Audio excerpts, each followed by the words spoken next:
Hi there, welcome back to the already third F-sharp online meetup. I am Roman and I'm very happy that we are here again. And I'm also very happy that at the moment we are already 95 people watching this new session of the F-sharp online meetup. This is very exciting for me and very motivating to keep up with all this stuff.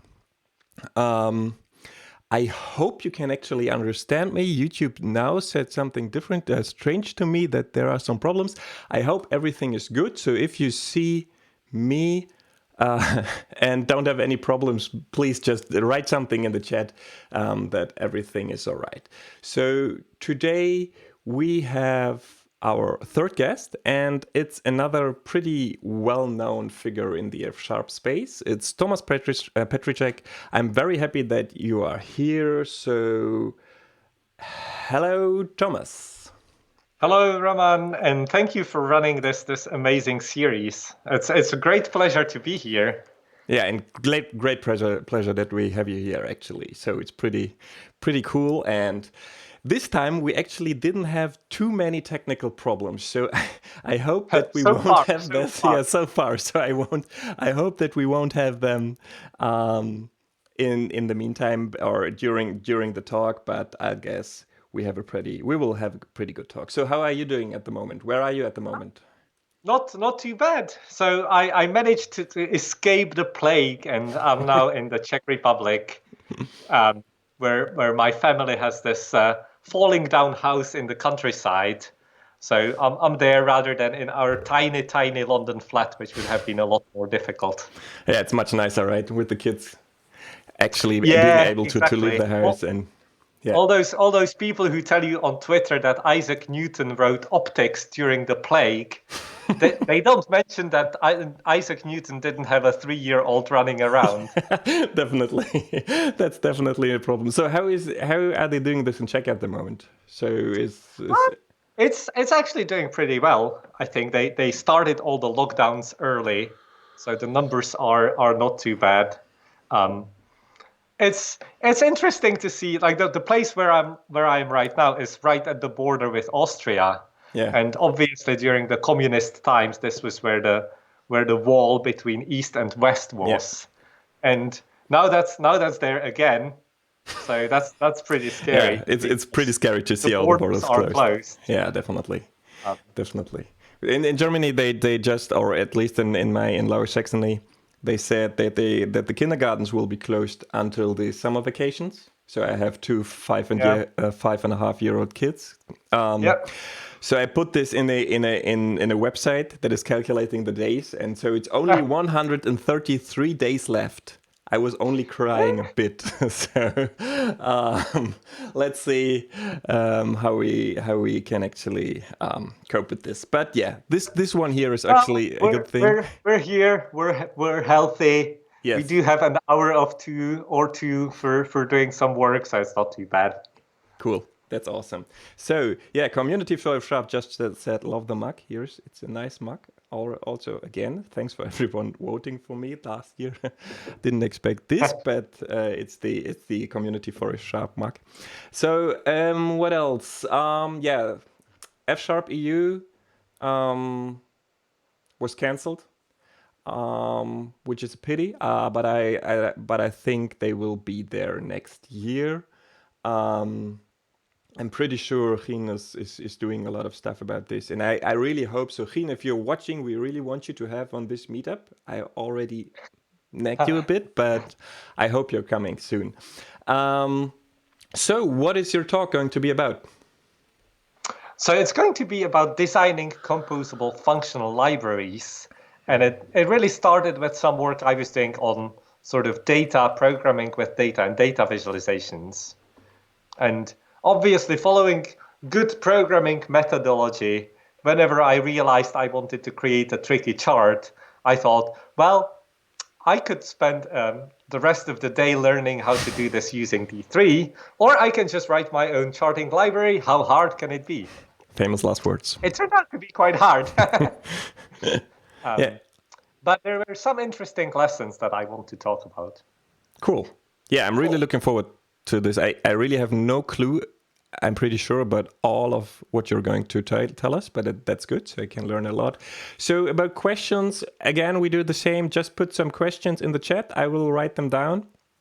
And during the talk, you will have some space where you can actually ask for questions. And we have some time in the end and hope that we can answer all your questions. So I'd say you can actually start sharing your screen. I have learned where the button is. There it is. Awesome.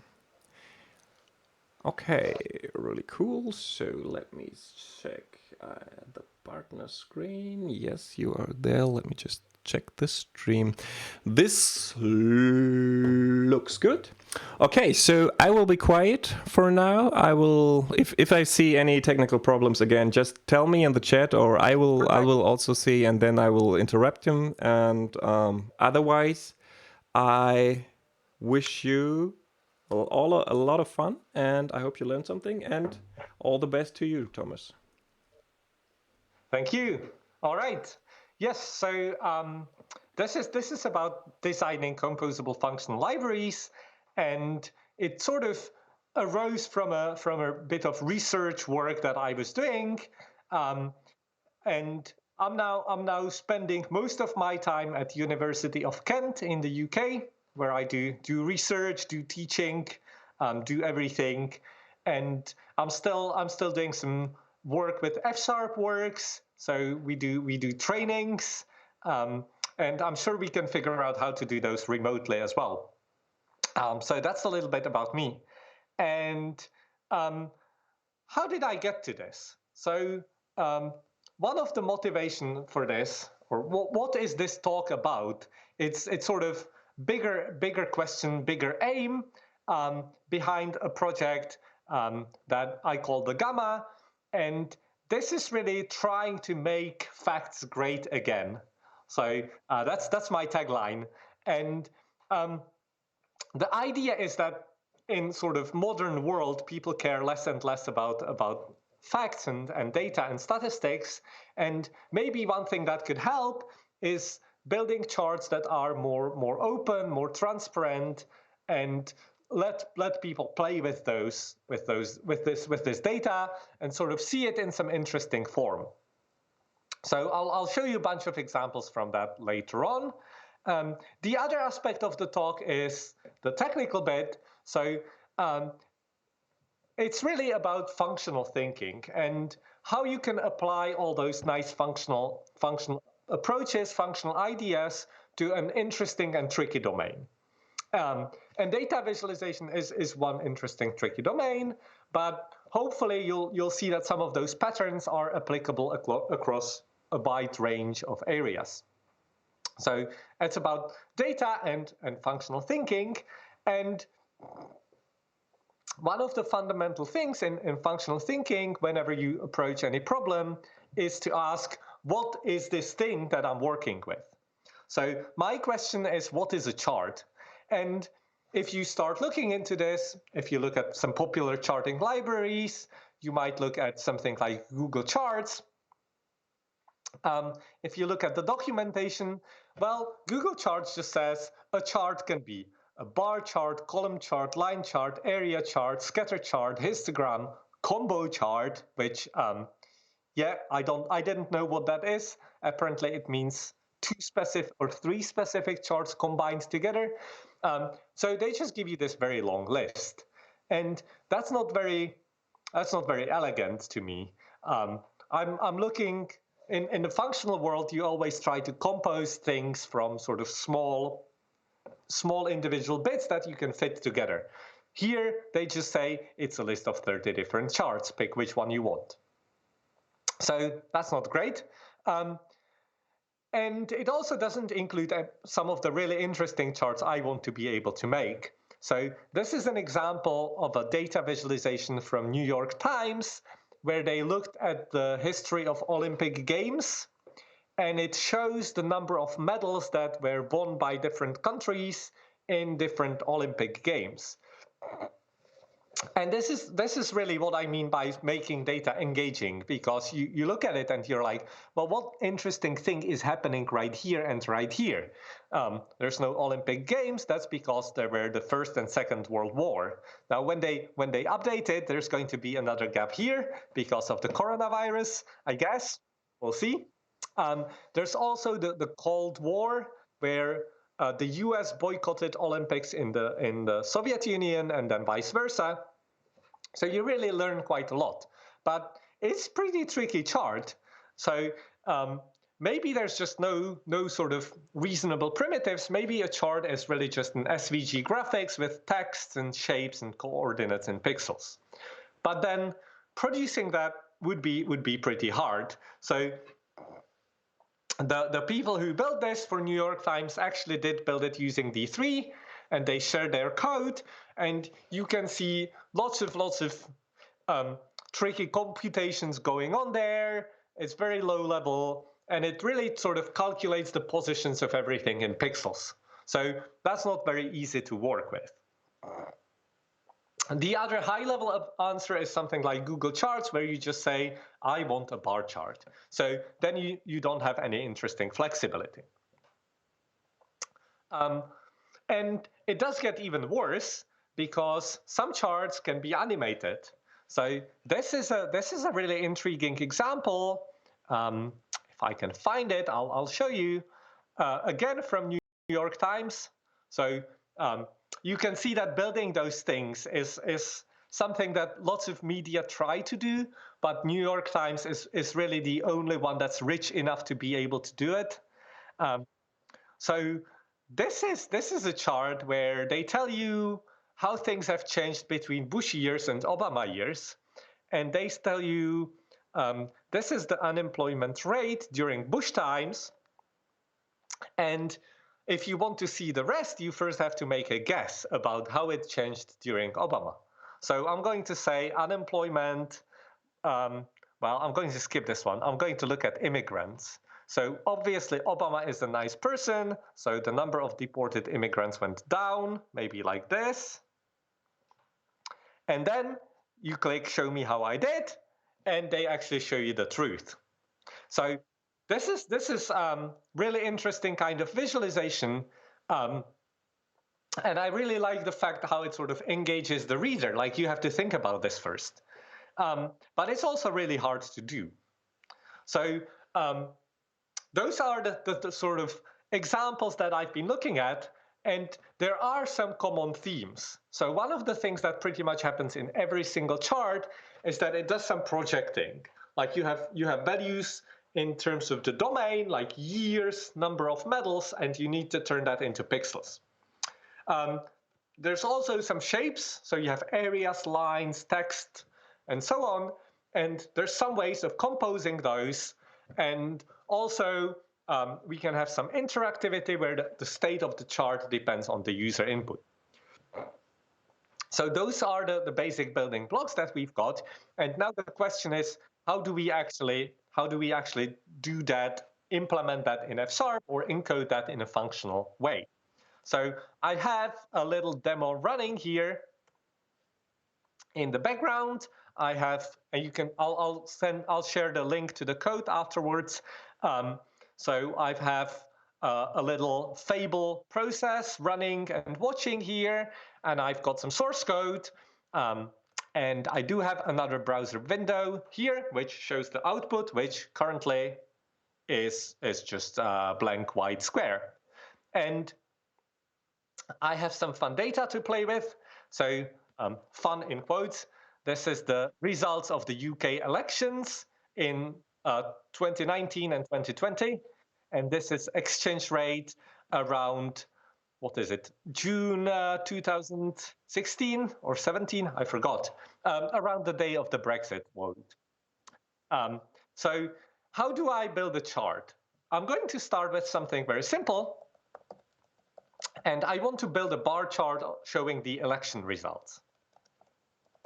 And I'm going to create just one column and render it. So this is a bar chart with just one column, where the label of it is test and the value is 100. If I save this, then suddenly my box turns gray. So this is very impressive, right? I can turn a box gray. Now, what this actually means is that I have this one column and it filled the entire available space with gray. That's just the default color. So I created one column and it filled the entire space. But the nice thing is I can compose those bits. So I can say for all parties, their colors, results in 19, results in 20 in elections. For each of those, I'm going to generate one column, and the label is going to be the name of the party, and the value is going to be the result in the year 20. And then I can say, overlay those individual columns, and shape.layered just takes an array of things to be composed. If I save this, then I get a little bar chart-like looking thing with gray boxes. And those are the individual columns that I generated for my data. And one really interesting thing is that shape layered automatically figures out how to align those things. So it knows that my x-axis is categorical and puts those things side by side, and it knows that my y-axis is continuous and it aligns them from 0 to whatever number of votes this is. Now I can apply some other transformations like derived fill color, and if I specify a color, then and the colors are in my input data. Now I get different colors for different parties, and I can also add some padding around those boxes to make it prettier. So this takes a tuple with 4 things for numbers, padding from the top, right, 0, left. And this is just the value in pixels. So now I've got a little bit of space around them. And my final primitive is I can actually say axes, and this will add axes around to some of the sides that I specify. So I don't want axes on the top, on the right. I just want them on the bottom and on the left. And this is around my bars. And now I've got a perfectly reasonable bar chart, which shows the election results for 2020. But the beautiful thing here is that I compose this bar chart from individual columns using primitives that are things like overlay visual elements. So it's really sort of not using anything too specific. Like I'm not saying generate a bar chart from this data. I'm composing it from simple blocks. But a lot of the work that's difficult about chart is done behind the scenes. So the most interesting thing that's done behind the scenes is this dealing with scales. So in this library, there's 2 kinds of scales. There's continuous and categorical scales, and the continuous scale is just sort of number from some small value to some big value. This could be from 0 to some maximum, like 0 votes to 400 votes, or it can be from negative, whatever. But it's a continuous range. And a categorical scale is more interesting because categorical scale is just sort of discrete different things, like names of countries, names of political parties. So it could be UK, Czech Republic, Mongolia, whatever. And those, in my example, the continuous scale just defines the y value from top to bottom. The categorical scale, for every value, like conservative labor, libden, defines or determines a sort of part of the space. So it divides the available space into equally sized blocks, And then within those blocks, you can actually point to the left or the right corner. So within those blocks, there's like a nested value from 0 to 1 that lets you uniquely identify a position here. So right in the middle, that would be labor 05. Here, that would be labor 08, for example. So the nice thing with this is that the charting library is aware of that, and you just have to say labor, and it will know where to draw things.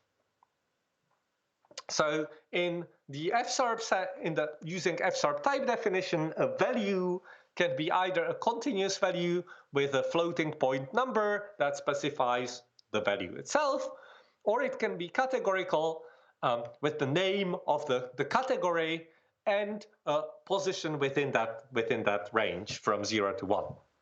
And then a scale, and again, this is something that sort of happens automatically. The mechanism behind this takes, when you say layered, like I said layered to compose all those boxes, it automatically figures out what's the overall scale of all the things that I'm overlaying.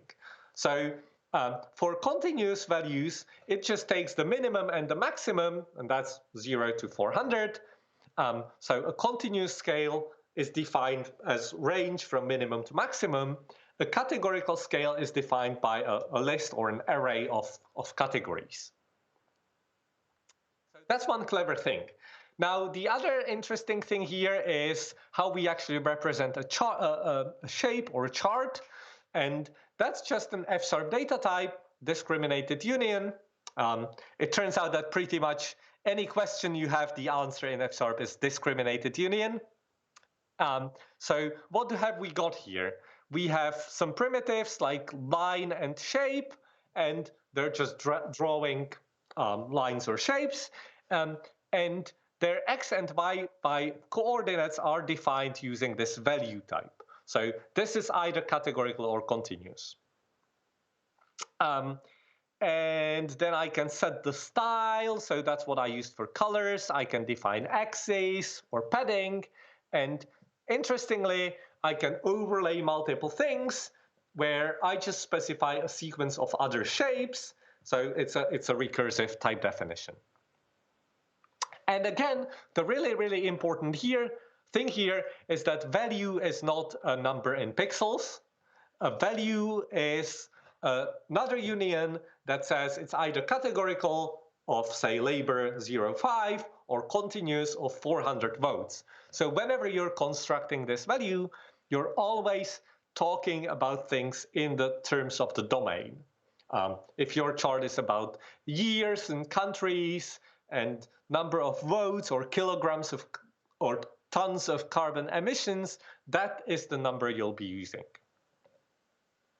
Now, one tricky thing with this, which I learned as I was trying to implement this the hard way, is not getting the x and y coordinates wrong. So this is another place where F-sharp helps you quite a bit, because you can actually annotate those values with units of measure. And so my actual shape definition is much more like this, where a shape has two units, unit for the x-axis and unit for the y-axis. And then you really, really can construct shapes where the x-axis is numbers in years and the y-axis is numbers in kilograms. So you can define units for those and have very, very clear, readable type for your domain. And the interesting thing where these units become really useful is when you have to transform your numbers from the domain space to pixel space. So this is not something you will need to write as a user of this. This is the tricky bit of the code that I was writing it when I was defining this library. And the tricky bit is that the library, when it renders the charts, it needs to perform a projection from those domain values like kilograms, votes, years, and so on to the pixel space available. And the way this is done is there's a function called project, which takes X and Y scales. So this is defining what is the space available for my chart in terms of the domain units. So it could be sort of year 1990 to year 2010, or it can be a list of categorical values.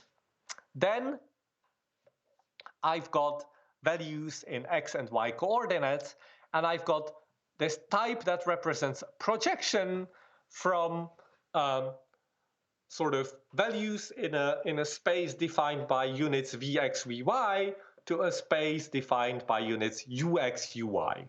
And that the Ux, Ui in my case is typically pixels. And then you really have something where given a scale and a value within that scale, together with the projection, gives you a value in the target scale, which is just pixel. So this is a bit of internal detail about the library, but it's an interesting case where the units really helped me get this right, because you can't mix up X and Y's, and when you're doing the usual rescaling, you know that you haven't done it the wrong way around. So this is sort of a little bit of advertising for units of measure, which are great whenever you have to do some calculations. Now, I want to show you one more interesting thing about composing charts. So for this, I'm going to look at my other data, which is pound-dollar exchange rate, and I don't have very good support for dates, sadly. So I'm just going to use the index. And I'm going to generate a list with the value and the index, and then pass this to shape.line, and then render this. And this is indexed, and good. And now, as you can see, I have pretty crappy chart again. So this is showing the pound to dollar exchange rate around Brexit, which the vote happened right here. What a pleasant idea. And I started with just a line, but what I want to do now is add some colored background to it so that the bit before Brexit is nice blue and the bit after Brexit is ugly red. And I also want to make my line black. So that's the first thing. I'll just say stroke color black. I don't know why I have red as the default. It doesn't make sense. So this is my line. And okay, I can render a black line. That works. And what I want to do now is add the background. So for this, I'm going to use the layered primitive, and one of the things will be the line, but now the interesting thing is I can just say I want to fill a shape, and a shape takes a sequence or a list of coordinates of the corners or locations on a polygon, and these are again defined in the domain space. So this is identifying the left bottom corner on day 0 with exchange rate 1. My second point will be on day 16 with exchange rate 1. And now I'll need to go up. So that's day 16, exchange rate 1.8, and back to day 0, exchange rate 1.8. So let's see what happens if I save it now. I did fill a bit of a rectangle here with the background. Now, if I move this corner here to a little bit lower, then you'll just see it can just fill sort of arbitrary shapes. So I can fill arbitrary shapes, but the really nice thing is I define them in terms of the domain units, like days and exchange rates. So this one I want to have with this, I believe, red color. So this is my color, and then this is my shape. And in exactly the same way, I can add the second blue shape, which I'm not going to type from scratch. It's pretty much the same thing. So I'll just say fill color of a shape that's defined by the number of days and exchange rates.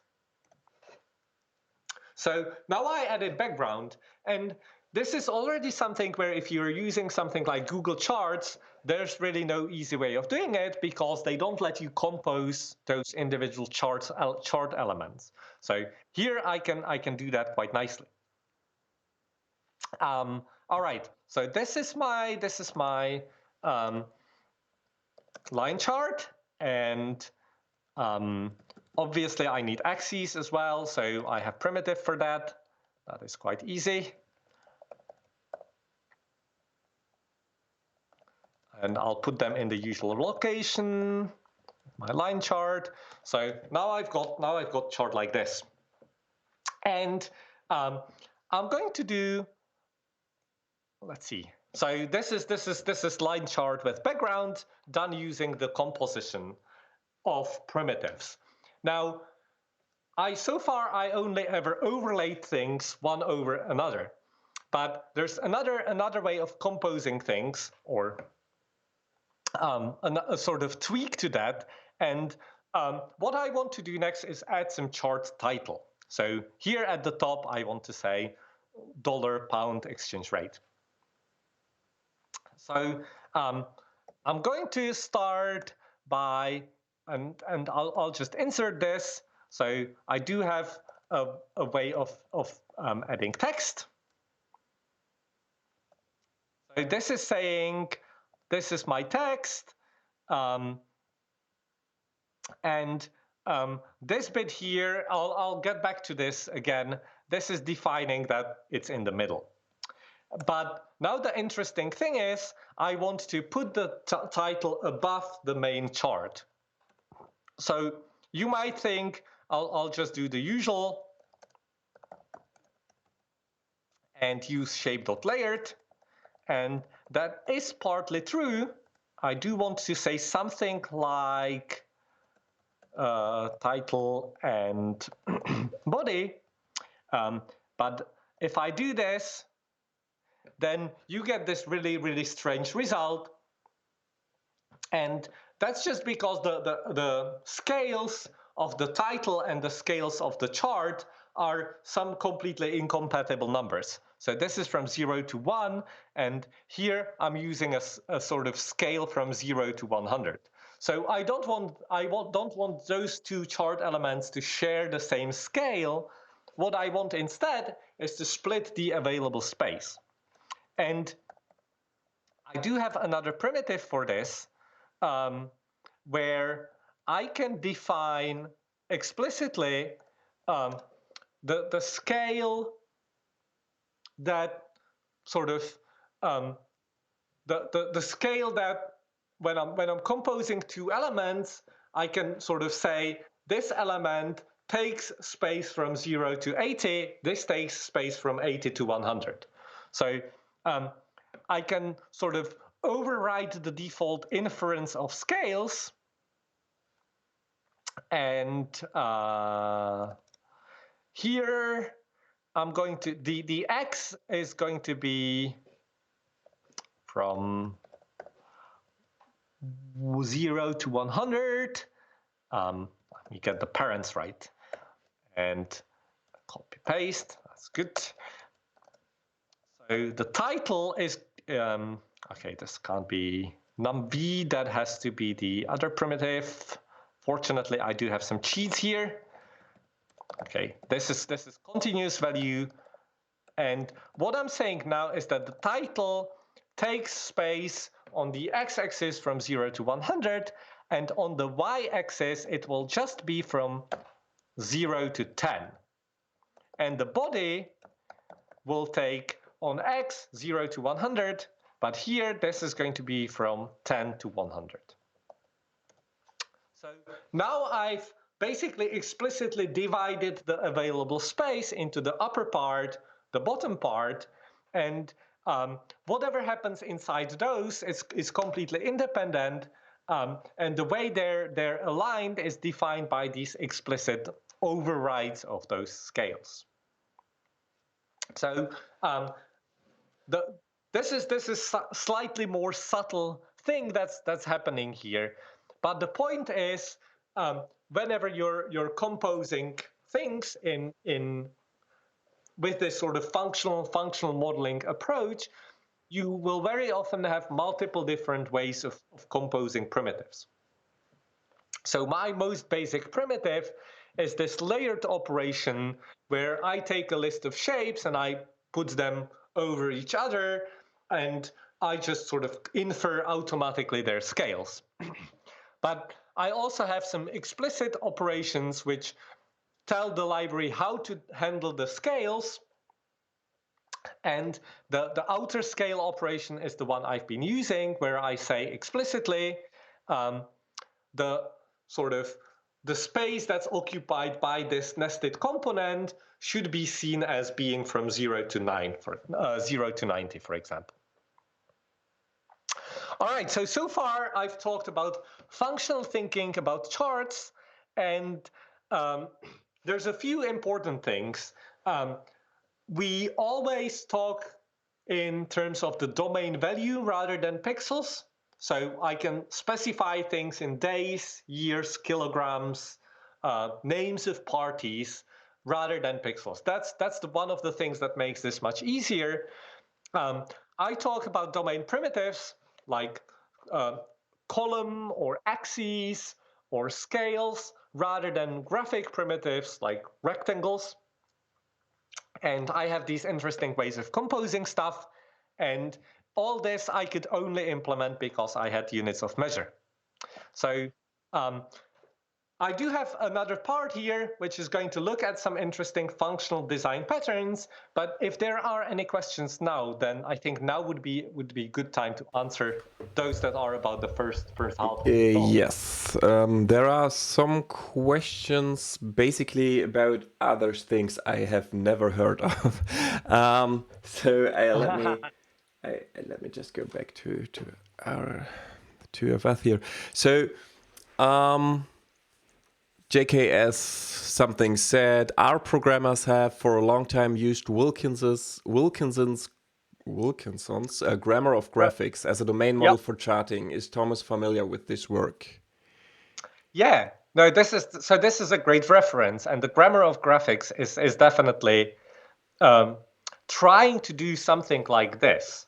I think there is a bit of a difference between what I'm doing and what they're doing, in that the grammar of graphics, especially the way you compose things, it has these things like faceting, where it sort of automatically divides the chart based on some data point, or based on some aspect of the data. And I'd say my approach is a bit more sort of graphics oriented. Mm-hmm. Their approach is a bit more data oriented. So the grammar of graphics really nicely captures the kinds of things you need with scientific charts, I would say. But my approach is a bit more sort of lower level, in that you have more control about how things are rendered and composed. So it's definitely related.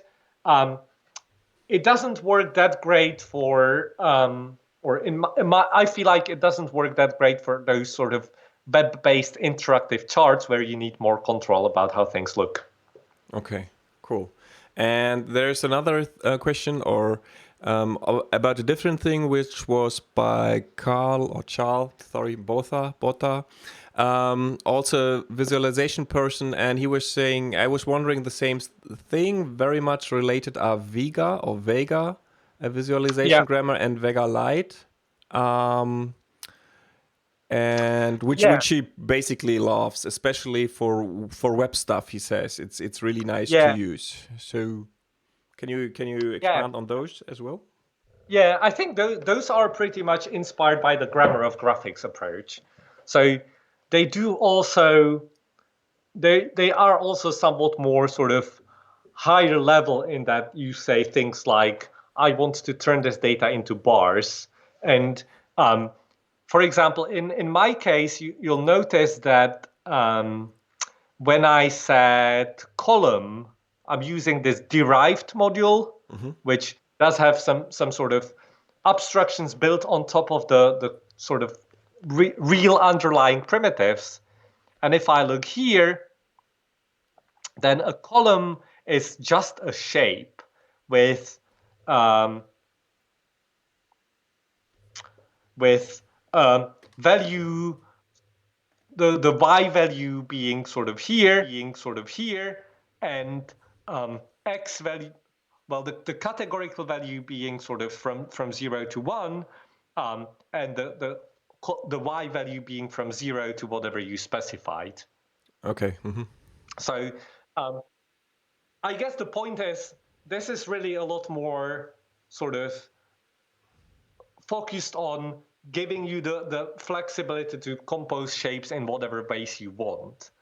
And Vega or Vega Lite do give you some primitives like bars and lines, and you can compose those. But I think getting something like sort of random triangle, which you might need in sort of one of those fancy interactive newspaper visualizations, that could be quite difficult there. Okay, cool. I have to believe your word for this. uh, there is one. Yeah. Well, you can read the chat and people can disagree. They're not doing it yet. They're just Have a saying look. Vega is also awesome, pretty awesome for other stuff. I do agree, yeah. The sort of more practical about Vega is that you specify all those things in a JSON format, and whenever you make a typo, you'll get a blank screen and no error message. Okay. So that's the thing I find really hard about it, is that sort of I end up copying someone else's example and tweaking it And it's not character by working. character, and at some point it just breaks. And And then go here backtracking. you get all this sort of nice type checking that F# gives you. So that I think is practically a huge thing. Okay. Oh, yeah, but here was this suggestion. So here's a question again by Carl or Charles. Sorry, man. How cool would it be to have F# generating Vega or Vega Lite? Yeah, that would definitely work. I think you could build a sort of DSL for those, and you could probably get the nice type checking by that. I did actually initially sort of think about doing that with my approach, and then I sort of diverged a bit more, and I think some of the things I can specify I can't directly map. So my library, the one I'm showing here, just generates SVG. Okay. But yeah, the DSL for Vega would be actually quite nice thing to do, and perhaps more practically useful than what I'm doing here. but pretty cool still. So there's one more question about, but I'm not so sure if this is now for the second part. It's about designing the API. So why are we using list for the DSL versus computation expressions? Are you going to talk about this now, later, or should we defer this a bit till the end, or what do you think? I think I can talk about it now. Okay. Or the sort of specific bit about lists. I'm basically using for the sort of end user, the library takes a sequence, so that's IEnumerable, but I'm always giving it a list because that has the prettier syntax, and it's not sort of size of data where this would matter. But the second part of the talk is all about these sort of design principles. So I'm going to continue with that. And yeah, so there's sort of three interesting design patterns that I've been using. And one, which I'm going to show now, or one interesting thing that you'll find sort of over and over is so I laboriously created this title here, but obviously you need a title for pretty much every chart. And the nice thing about this approach is that I can now just sort of go to the top of my file and say, I want a new primitive called title that takes the title and some chart, which I want to annotate with a title. And then I'm going to take what I wrote so far, replace the string with the title, and keep this layering that I constructed. And now I just defined a new primitive called title, and I can say, okay, I need to keep the title here. So I want to add this title to this chart with the axes and render this. So now you see it looks the same.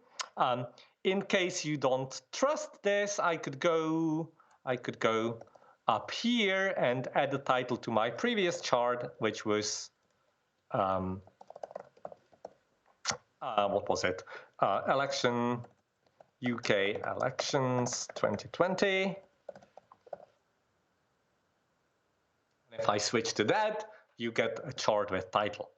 So one of the patterns is this sort of layer or hierarchical structure where at the very bottom there's low-level stuff like HTML, SVG, pixels. At the middle layer, there's sort of shapes and categorical and continuous value. And at the upper, higher level, even more, there's things like bar charts, line charts, titles. So this is really nice because at every point, you can just use a bar chart, or you can say, well, actually, I need to tweak this in some way. So I'm going to look one level deeper, and there I can do what I wanted. The second interesting pattern that I've been using throughout this system is this idea of a rendering pipeline.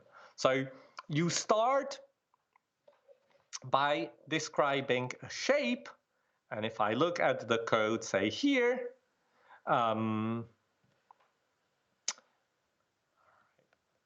let's say LC, this thing, that's just of type shape with some unit annotations. And when that gets rendered, it goes through a series of transformations which calculate something and attach it to the shape. So I start with a shape, and then in the first step, I infer the scales of all the subcomponents of that shape, and I add that as an annotation. So now I have scaled shape, which is a shape with a scaling label.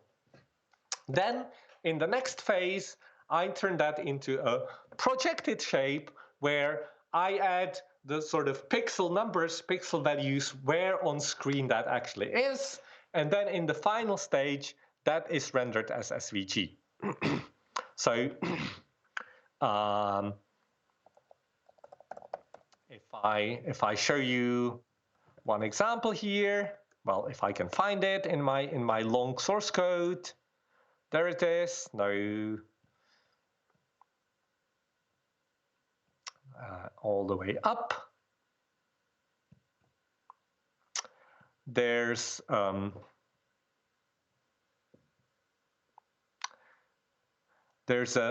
data type that represents a projection. There's the type that represents a projected shape, which is the shape itself with some extra annotations. And then there's a project function which will take fundamentally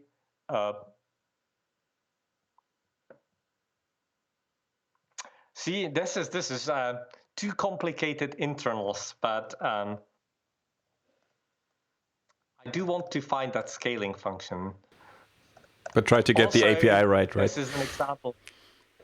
Yeah. Well, this is also an example of a research quality software engineering. So everything is in a single file.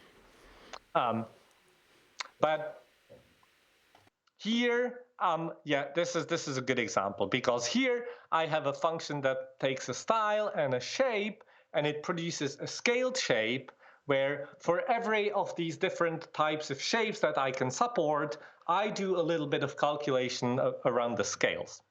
But the nice thing about this pattern is that you sort of divide the complex problem of how do I render this shape as an SVG into stages. And all the compilers do the same thing. F# compiler goes from the text to a untyped, parsed AST. It then does type inference and annotates everything with types and then produces binary. So this is another very general functional pattern. And obviously the last pattern, which I think is just great, and use it all the time, is how do we make these things animated? And I'll start by showing you an example. So what I want to do is actually turn my bar chart into an animated bar chart where you can go, like it shows you the results for 2019. You can click a button and it will animate to the 2020. So how do I do that? And again, this is something that will be quite easy to do in my example. And in most other systems, it will only work if they have explicit support for that sort of animation. So that might be another example, another sort of comparison point to the other libraries we talked about. So this is a little bit longer, but it's basically the same thing. So I've got a bar chart function, which just generates all these layered columns and adds axes. And then I'm going to write a render function, which will take some state. And in my case, the state will be just a number from 0 to 1, where 0 means I want 2019, 1 means I want 2020, and 0.5 means halfway in the middle for the animation. So I do have a sort of scaling function to transform my data, where I go over all my data in elections, return the party, the color, and then I return a point between the 19 and 20, depending on whether state is 0 or 1. And now I'll say bar chart of data, and here I'm doing this in a context of a sort of a renderer that can render arbitrary HTML. So I just have to wrap it with the SVG constructor. And I've got a helper based on the Elmish architecture, where I can just say, I want to start from value 0. So that's my initial state, using this rendering function, using an update function, which I haven't written yet. And I'll get back to that very soon. So that's all I've got so far. And this should already be able to render the bar chart. Yeah, the title has disappeared, so that's an indication that it worked. But we don't have any interesting animations yet, so let's do some animations. So in the Elm architecture, the Elmish style that I'm using here, the idea is that we have some state. In my case, that's just a number from 0 to 1. And we have some updates or events or messages. And I'll have two updates. I'll have start animation, and I'll have an event called animate, which happens whenever the clock ticks after the animation has started. And now I'm going to pattern match on these updates. And when I want to start, I'll just go to the smallest next step after 0.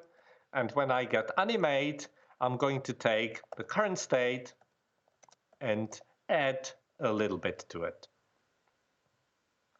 So this is my update function. And now I also need some way of triggering those.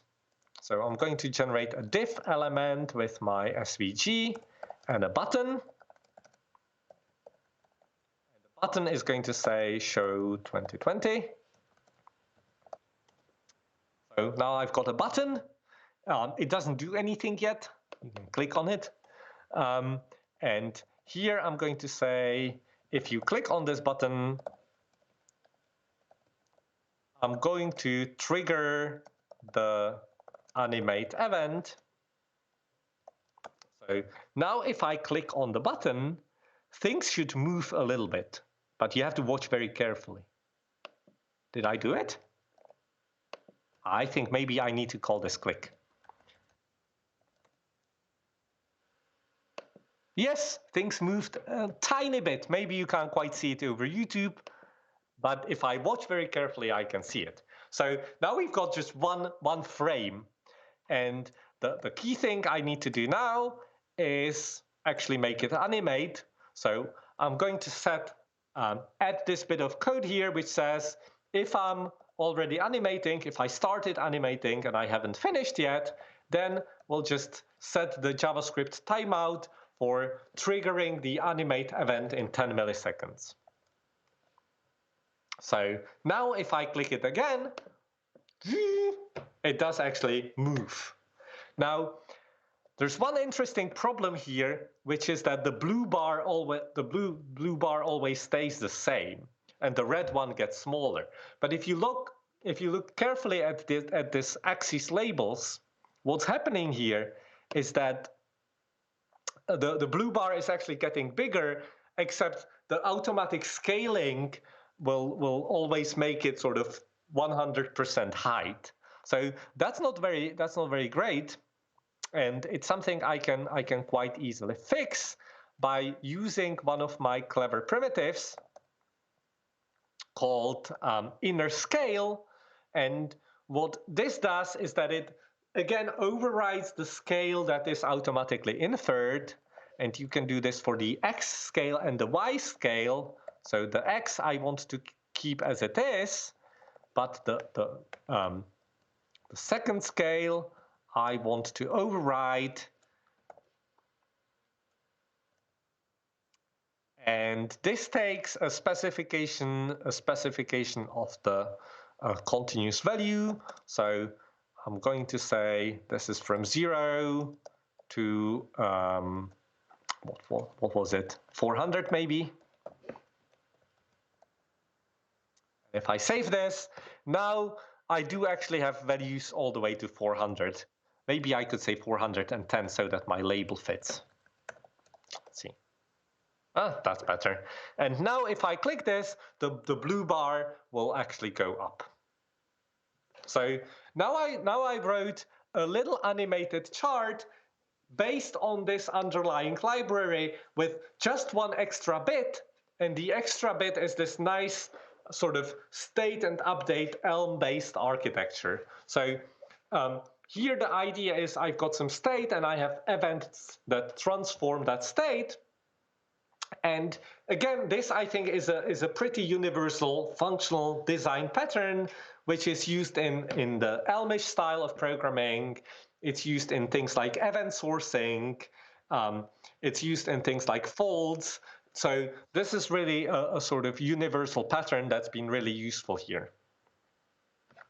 And that's all I wanted to say. So to summarize, the talk was sort of started with the motivation of how do I make data more engaging, where I've been working on a project at the Alan Turing Institute, which sort of tries to build more transparent visualizations where you can do things like look at the UK government expenditure And this is inspired by the New York Times example, where you have to say how much the government spends on different things. So maybe I'll say it doesn't spend enough on education. It never does. Public, maybe it spends sort of a lot on healthcare, and then you get this animation that turns it into what the actual ground truth is. So my motivation was making those kinds of visualizations, and this is an interesting problem. And what I did is sort of demonstrate how you think about this in a functional way. So you always have the sort of fundamental question is, what is the thing we're working with? What is a chart? Is it one from a list, or is there some sort of decomposition? And very often in functional programming, you find some decomposition where you can say the chart is just this or this or this, and those things can be composed. And that's where discriminated unions, optionally with units, come very valuable. And the rest of the library was sort of applying these nice functional programming patterns, like having multiple layers of abstraction with more low level and more high level, having those transformations to implement things, and having things like the model with states and updates to implement animations. And that's all I wanted to show in the talk. And I'll share the code so that you can have a look at that.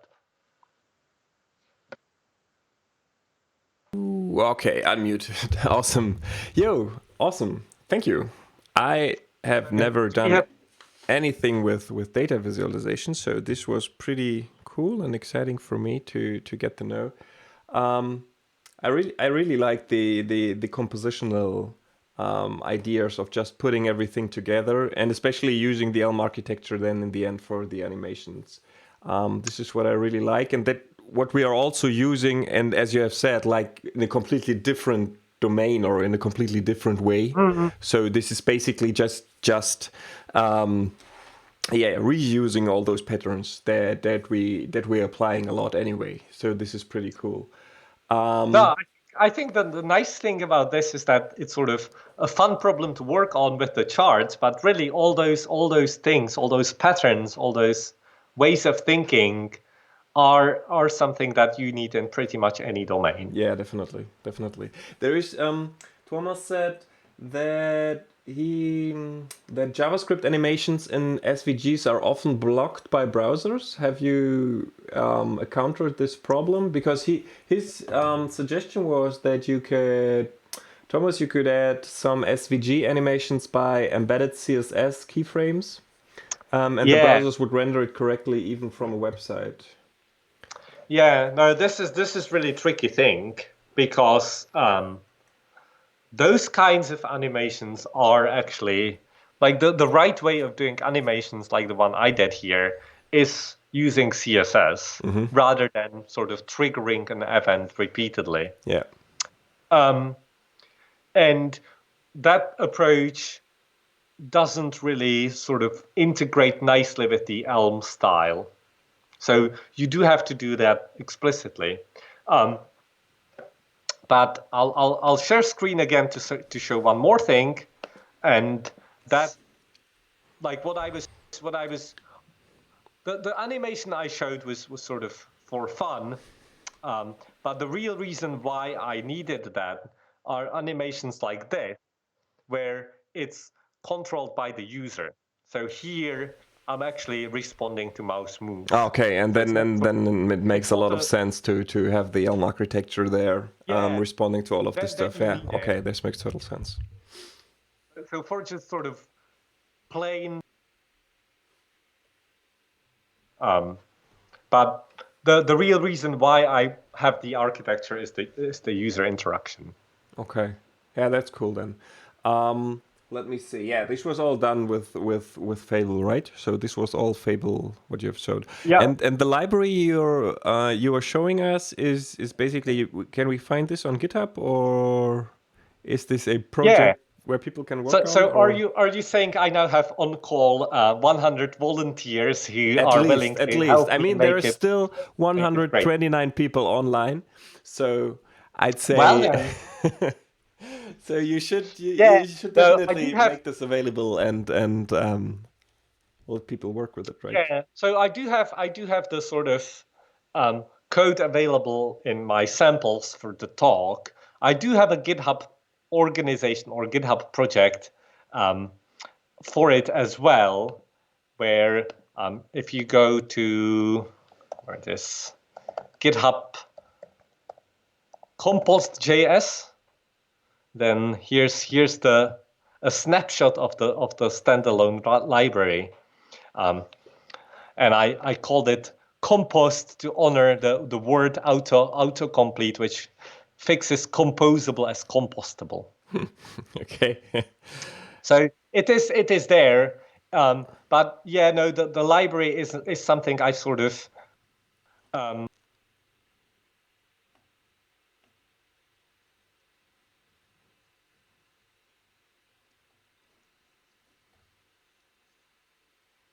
um, probably the best thing to do to it would be to have the sort of F# core hidden behind a simple JavaScript interface so that the library itself is available to all the JavaScript and TypeScript programmers out there. Yeah, definitely. That would be really nice. I didn't really have time to do it properly. Was one of those sort of motivations for myself to do a little bit more work on this. But if somebody would find this useful and has time to contribute, then I'd be very interested in collaborating. Definitely seeing this. I don't know why, but your um, picture is like frozen. We can hear you pretty Ah, well. Let well, me I see don't know. if we can. I don't know. I can turn the video on and Yeah, off do and it. on, Maybe do it. It's the off and on again. universal thing to do. Exactly. Anything better? It's not coming back actually. Hmm. Weird. Maybe that's the moment where my internet company decides I run out of another pack of extra add-ons and they just need to activate one more. Yeah, it might be. So, but I think we are coming to the end as well. So we let's not. Oh no, you're back. Ha! Awesome. um, but yeah, I think especially having the an API basically that makes this available from a JavaScript or TypeScript perspective would be really nice to Yeah, actually work with this. a- So and the um, sort of API you end up using as a user of the library is actually very simple. yeah, definitely, and it has all those composable things. So this looks pretty Exactly. nice. Cool. Yeah, I think we will post this. We will post this on Twitter. I will also post this here in the chat and in the video description to have those things all together so that people can actually work with this. So if there are any questions, they can ping you on Twitter. I think That's that's the the best way. easiest. That's the best way. Awesome. So if there are not any more questions, I think we're done for today. That's nice. It was a great pleasure for me having you, Thomas. Thank you for running this great series. Yeah, and we try to keep it up. Let's see what the next will be. I hope in 2 weeks, maybe in 3 weeks. I'm not so sure. Need to think about organizing everything. And both of us and also Roman are working at the moment together. So maybe something virtual something is coming. But What we should can the audience suggest or volunteer to do a talk? I think one of the sort of nice things about these virtual events is that people who aren't yeah, in one definitely. of those places where there's big meetups can actually talk about the interesting stuff they've been doing. So Yeah. Yeah, definitely. And we also have a couple of speakers that will or that have proposed to have a talk. And but if you have anything, just ping us on Twitter or write us directly. And we also would love to have some non-white male guy sitting here to have a bit more diversity in this. It would be awesome. Just if you have anything, just ping us. We would really love to bring you on. And also, I'm really wanting to have either the next or the one afterwards should really be a session with 3 or 4 lightning talks. So if you're new, have never done anything, and you just want to share something with the F Sharp community, this is a great chance to actually do this. So if you have just something small or something that you have just learned, or you're so excited about this new thing they did in the end, pretty sure about it, then just ping us and we will try to figure something out. So this would be very, very cool. So, and I hope that we can also do some more in the future, but let's see if we can figure this out, and then we'll announce something that hopefully will also make up for the cancelled F Sharp Europe conference. So that's it. I All had a right. pleasure. So see you folks soon. Good And evening, good morning, good whatever, afternoon, wherever you whatever. are. Bye. Bye bye.